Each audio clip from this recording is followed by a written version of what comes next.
Assalamualaikum warahmatullahi wabarakatuh. Perkenalkan, nama saya Ramlan dengan NIM 3022000147. Dan di sini saya akan mempresentasikan hasil makalah saya, yaitu tentang model komunikasi massa menurut De Fleur. Model komunikasi massa De Fleur. De Fleur secara sederhana mengembangkan model komunikasi Shannon dan Weaver dengan memasukkan perangkat media massa dalam proses komunikasi massa dan menyarankan bahwa proses komunikasi adalah sirkular yang ditandai dengan adanya umpan balik dua arah. Dalam keseluruhan proses komunikasi, gangguan dapat terjadi dalam setiap tahapan. De Fleur menggambarkan bahwa berbagai komponen komunikasi seperti sumber, pemancar, penerima, dan sasaran sebagai tahapan yang terpisah dari proses komunikasi massa. Sementara itu, komponen komunikasi lainnya seperti umpan balik dua arah dan khalayak sasaran sebagai bagian terpisah dari penerima pertama kali dikenalkan dalam model komunikasi. Dalam model komunikasi De Fleur, sumber dan pemancar dilakukan oleh individu yang berbeda.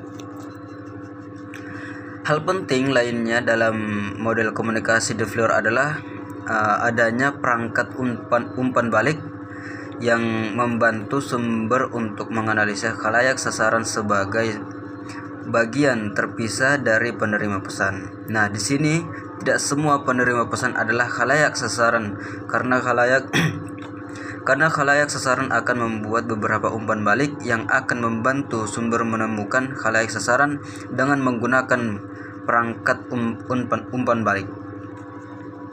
Model komunikasi De Fleur juga tidak terlepas dari berbagai kelebihan dan kekurangan. Adapun kelebihan dan kekurangan model komunikasi De Fleur adalah model komunikasi De Fleur menggambarkan kekuasaan media terhadap khalayak.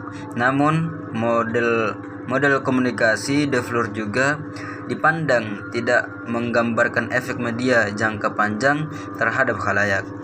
Nah, menurut De Fleur sendiri, yang dimaksud dengan komunikasi massa adalah sebuah proses linear di mana komunikator profesional menggunakan media untuk merancang dan mendefinisikan pesan secara luas, cepat, dan berkelanjutan untuk membangkitkan makna yang diinginkan secara besar, beragam, dan selektif, menghadiri dan menafsirkan khalayak dalam upaya untuk mempengaruhi mereka dengan berbagai macam cara. Nah, yang dimaksud dengan media dalam proses komunikasi massa adalah media cetak seperti buku, majalah, dan surat kabar, film, dan penyiaran seperti radio dan televisi. Lebih lanjut, De Fleur menyatakan bahwa para ahli mengkonseptualisasikan komunikasi massa ke dalam sebuah model komunikasi linear. Inilah awal bagaimana Shannon dan Weaver mendefinisikan komunikasi. Makna istilah linear di sini merujuk pada pesan yang berasal dari satu titik dan kemudian diterima oleh titik lainnya yang berbeda atau secara serentak diterima oleh berbagai titik yang berbeda dalam sebuah proses yang berlangsung secara satu arah. Proses pengiriman dan penerimaan pesan ini berlangsung tanpa melibatkan adanya interaksi antara berbagai pihak. Dalam hal ini, pengirim pesan dan penerima pesan. Misalnya, sejumlah orang dalam khalayak luas membaca surat kabar atau menonton berbagai jenis program televisi. Pesan yang dikirimkan oleh pengirim pesan atau komunikator profesional melalui berbagai media massa tersebut berlangsung secara satu arah dan tidak ada umpan balik, paling tidak di saat bersamaan. Dengan kata lain, lanjut De Fleur, yaitu dalam proses komunikasi massa tidak ada interaksi simulan simultan antara berbagai pihak seperti yang terjadi dalam proses komunikasi interpersonal atau proses komunikasi antar pribadi. Berbagai konsep proses komunikasi massa yang diungkapkan oleh De Fleur tersebut merujuk pada proses komunikasi linear dan sekaligus menggambarkan karakteristik komunikasi massa secara umum. Karena itu, De Fleur memandang komunikasi massa sebagai sebuah proses linear yang mengalir secara satu arah dari sumber yang menginisiasi pesan kepada penerima pesan yang beragam dan anonim bagi sumber.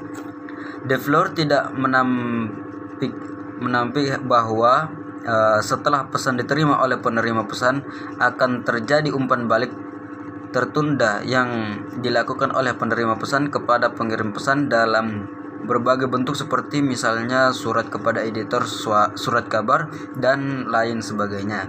Namun menurut De Fleur, berbagai bentuk umpan balik tertunda tersebut terjadi di luar proses komunikasi yang sebenarnya. Nah, untuk mempelajari model komunikasi De Fleur dapat memberikan beberapa manfaat, diantaranya yaitu yang pertama, kita mengetahui dan memahami akar model komunikasi De Fleur. Nah, yang kedua yaitu kita mengetahui dan memahami berbagai komponen dalam model komunikasi De Fleur. Yang ketiga, kita mengetahui dan memahami konsep model komunikasi De Fleur. Dan yang terakhir yaitu keempat, kita mengetahui dan memahami proses komunikasi massa secara linear. Mungkin cukup sekian apa yang dapat saya sampaikan. Hasil presentasi dari saya. Apabila ada kurang lebihnya mohon dimaafkan. Saya akhir, wassalamualaikum warahmatullahi wabarakatuh.